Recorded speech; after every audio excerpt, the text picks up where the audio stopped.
This video is brought to you by America First Insight. Help support the growing conservative movement by becoming a member today. And if you want to support this channel, you can also use the code REAL when becoming a member. Thank you and enjoy the video. As everybody probably knows, a couple Tuesdays ago, the Republican Party got absolutely crushed in Virginia, New Jersey, California. Really, every single state was a disaster for the Republican Party except like one or two. Either way, it was an awful night. It was so bad that now many people on the right, they are dooming about 2026. And I should be clear about this. I think as of now, Democrats are the clear favorites to win back the House next year. Now, anything can happen. We are a year out from Election Day. Anything could occur. But as of now, the environment is looking to be more Democrat than we expected. But at the same time, we'll go over that in a little bit. But at the same time, even with that in mind, there's a lot of people on the right now, not just dooming about the House. That's one thing, that's understandable. We now have a lot of people dooming and panicking about the Senate. Yeah, we now have people on the right saying, it's all over, Democrats are going to sweep in the power, get like 52 seats in the Senate. Yeah, that's a real thing. There are now people on the right saying that Democrats, they're not just going to gain one or two Senate seats. They're going to get the majority, or worst case scenario, 50-50. Yeah, we're to that point. And really the big name that's pushing this stuff is the People's Pundit, aka Richard Baris. And I want to be clear about this. I have nothing against Rich Baris. I think he's a good guy. I think he gets a lot of stuff right. He's a good pollster. But this entire discourse surrounding the Senate, I'm sorry, it's absurd. Now, I do agree Republicans, they could underperform next year. I'm not even denying that. But just look at this map here. This is their current Senate prediction as of now. Now, again, anything could happen, and I do think they clarified that this might have been worst case scenario or as of now or whatever. But, you guys notice some problems with this map? Notice anything?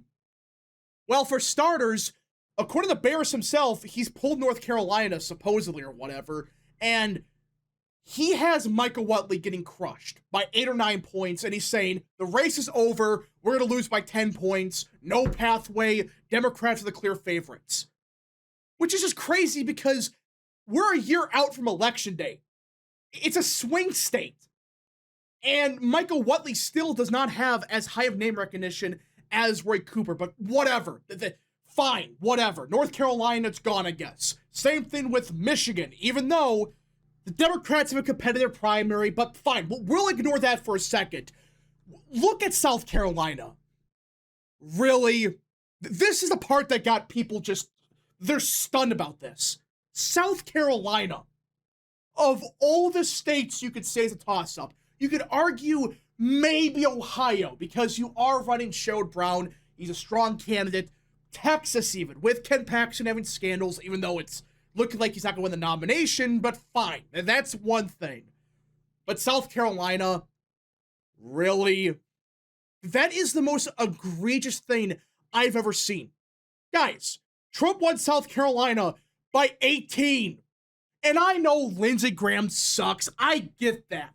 But really, Lindsey Graham, he's going to underperform Trump by a couple points. Sure, the base does not like him. But in what universe does Lindsey Graham underperform Trump so much to a point of potentially losing?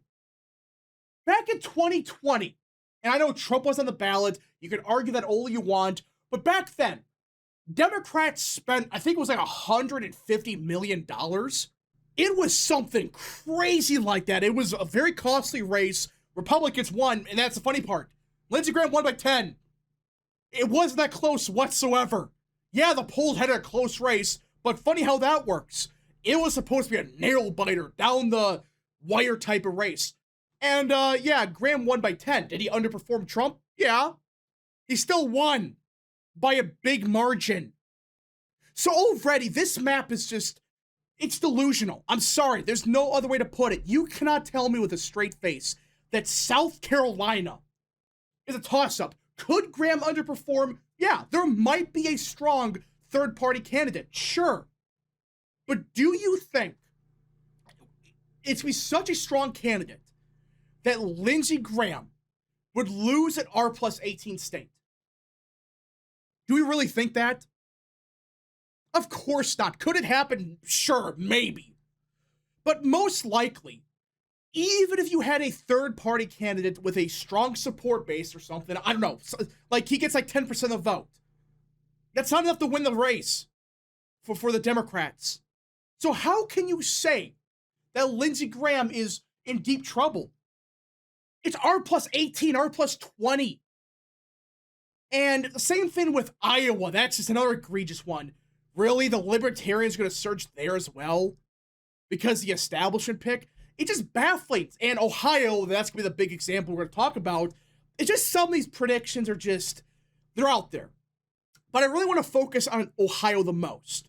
Because this is a point that Rich Bears brought up, and I want to really go over this one. This is the part that exemplifies the point that Rich Bears is trying to make. He said, Ohio is not West Virginia. Honestly, you're pretty clueless with the Trump coalition if you think the two are comparable. John Huston is not a populist, not even a little. And that's a point he's trying to make, that, listen, these candidates in Ohio, Iowa, South Carolina, these competitive states are supposedly competitive. They're not populist enough. Or hell, he just said they're not even populist. And that's why they're going to lose everywhere. Not just one or two races, but Ohio, Iowa, South Carolina. That relates to South Carolina. That's his point that, hey, Lindsey Graham, he's not a populist or whatever. Now, funny enough, I do actually agree with some of the points he's trying to make here. That, hey, the Republican Party, they're going to get crushed if they don't embrace MAGA, America First, Trumpism, or whatever you want to call it. If Republicans fail to embrace this, they're going to get crushed. I agree with that, but at the same time, he's just going a bit overboard. He is just saying, well, Huston's not a populist, therefore he can't win. He cannot win because, or he's going to have a hard time winning because he is not a populist.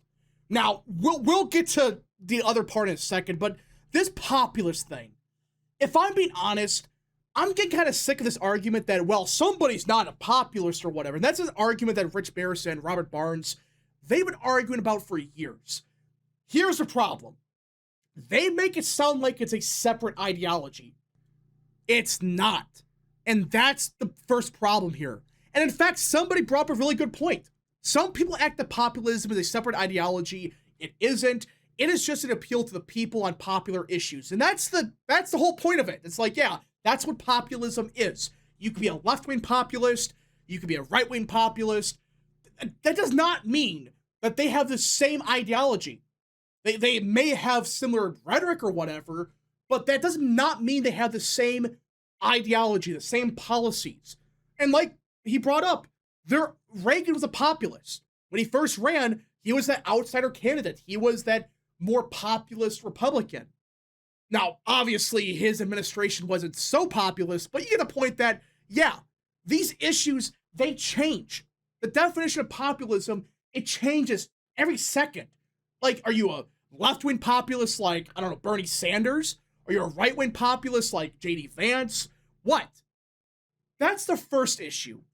How do you define this? Like, how do you define what's considered a populist or not? It's not an ideology. It's mostly rhetoric. It's mostly what you focus on, that type of thing. But the second point is he's basically implying that Republicans, they're going to get crushed in Ohio. And this tweet right here proves what he's trying to say.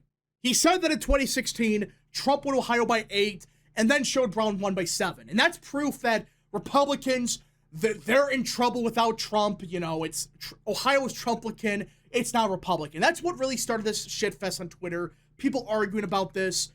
And yeah, it is true that Ohio is a more Trumpy state. And it is true that Democrats, they did win 2018 by a big margin in Ohio for the Senate race. But let's add some context to this. For starters, 2018 was a blue wave, okay? It was a blue wave across the board, even in Ohio. So already, you cannot really compare 2016 to 2018. Hell, Bears in the past has said you can't really compare these electorates, but now he is. So, but either way, okay, it's a different environment, different electorate, very blue. And on top of that, you have Sherrod Brown, who was the incumbent at that point, running. He was still very popular in a blue wave as the incumbent against Jim Renacci, who is not that strong of a candidate. For crying out loud, I don't think Renacci campaigned at all in the final 2 weeks of the campaign. Hell, the final month. He kind of just gave up. And again, this was a blue wave. Sherrod Brown was still a very strong candidate, had the incumbency, and Renacci was very weak. So yeah, he lost by 7. So yeah, Brown won by 7 points. But even if they ran the perfect candidate, good on the issues, a good campaigner, Brown would have still probably won back in 2018. It was just that Democrat of an environment. Now in Ohio, they had Republicans win. I get some races, I get that. But still, it probably would have been Brown either way. It probably would have been closer if you had somebody halfway decent run. But okay, that's his argument. He's comparing a midterm to a presidential year, which is not the best idea, but fine, that's his argument. Well, I did respond to everything. I said, this addiction to how populous a candidate is getting old. And it is. I mean, guys, again, you cannot just say populism is its own ideology and, oh, Jon Husted, he's not a populist.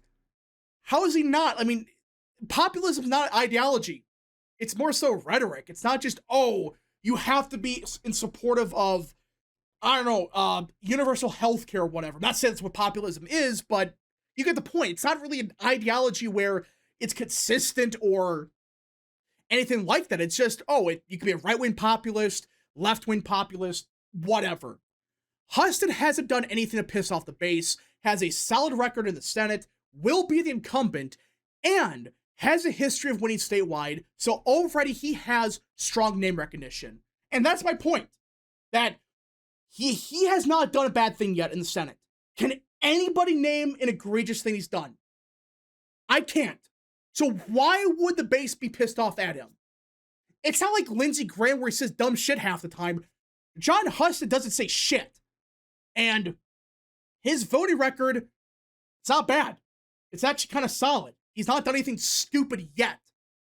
But on top of that, he's the incumbent. And this is huge. If you're the incumbent, if you have incumbency advantage, even if you were appointed like Husted was, that's a huge win. That is a huge advantage to have.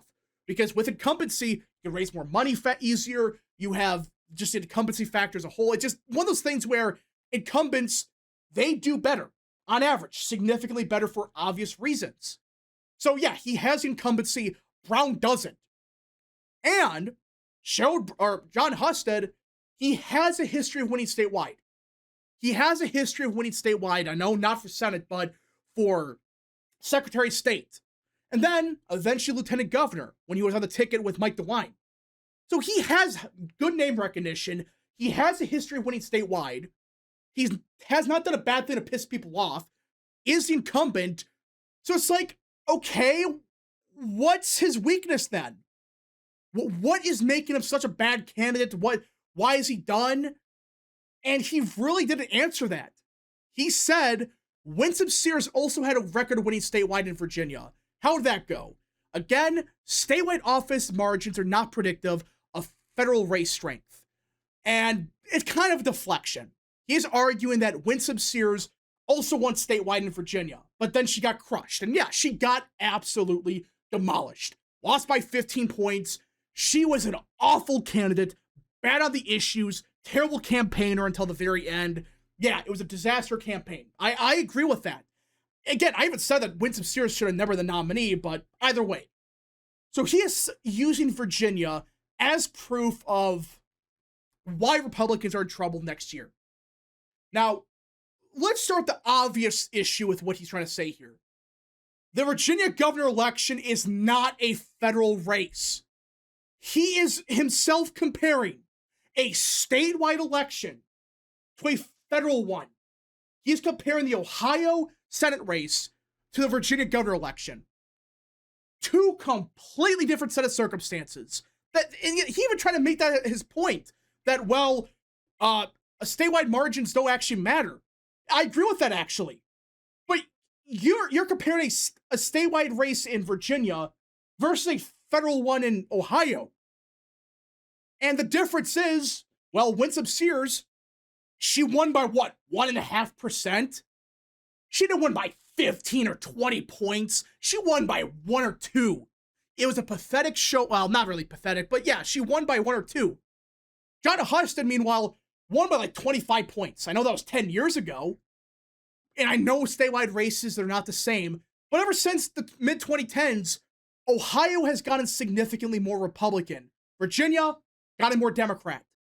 So I know it's not an apples-to-apples comparison to compare 2014 Ohio to 2026. I get that.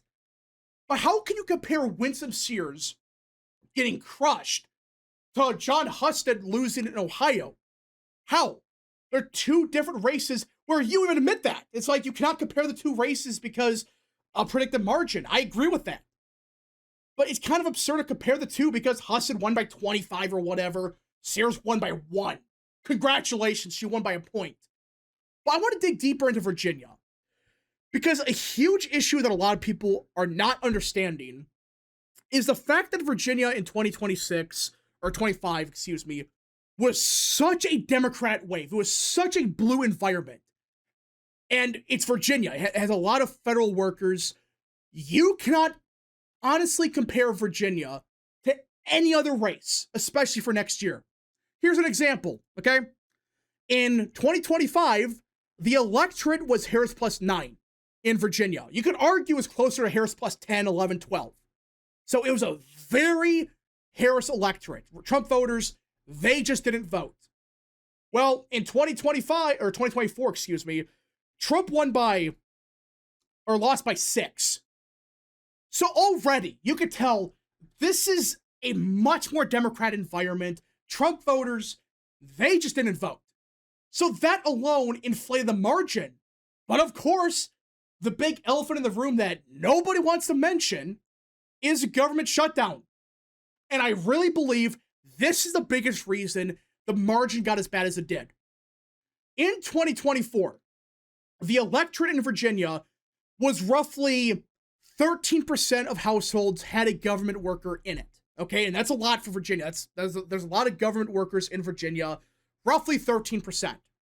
In 2025, that number went up to 22%. Yeah, 22% of voters in Virginia currently or worked for the federal government in the last year. That is up from what, 18 or 13%? That is a 9-point shift in favor of these federal workers. And that's what made this such a misleading result. It's still bad. I'm not saying it's good at all. But you have to add context. These federal workers, they voted in record margins. This was basically their best case scenario. The stars align. And that's what happened. They won Virginia by as big as they did because these federal workers. If it wasn't for the shutdown, yeah, I think Sears would lose, but it probably wouldn't be as bad as it was. It'd probably be D plus 12, which would have been barely enough for Meares to win. This shutdown very much inflated the margins. So you cannot really compare Virginia to Ohio or really any other race for those two reasons. It was the shutdown that caused a very much overinflated result. And on top of that, we actually have historical precedent where the turnout in Virginia, it tends to overinflate for one party. A good example is 2021. The electorate in Virginia, when Glenn Youngkin won, was Biden plus 4. Okay? In 2020, Trump lost the state by 10. So it swung roughly 6 points to the right. Well, that did not happen in 2022 at all. It swung Republican compared to 2020, sure. But across the board, it was not a 6-point shift. It was closer to a 2 to 3 point shift in the electorate for those that have voted for Trump or Biden. This happens every time in Virginia. So you add all of this up, you cannot really compare the two. You cannot compare Virginia for 100 different reasons to Ohio. Could Brown overperform? I think he will, sure. But is he the favorite to win or Husted in a bad situation? No. Especially when we use this logic of, well, you can't compare statewide races to federal. Yeah, that's true. You can't. Not really. But the point I'm making is, it's not like Sears where she won by a point and that's it, and then she gets crushed by 17. Husted has been the lieutenant governor for 10 years, secretary of state for 10 years before that, won by big margins every time, and he's the incumbent. That is not the same as Winsome Sears, who barely won, was not that popular at all, nobody likes her, ran a terrible campaign. It's not the same. So yeah, we'll see what happens. Anything could theoretically happen the next couple of weeks, or I should say months. But as of now, I still think Democrats, they're not favored to win the Senate. Could they do better than expected? Sure. As of now, not really seeing it. But anyways, folks, thank you so much for watching. If you guys did enjoy, smash the like button down below, subscribe, share with your friends, and of course, join the channel today. Godspeed to all of you.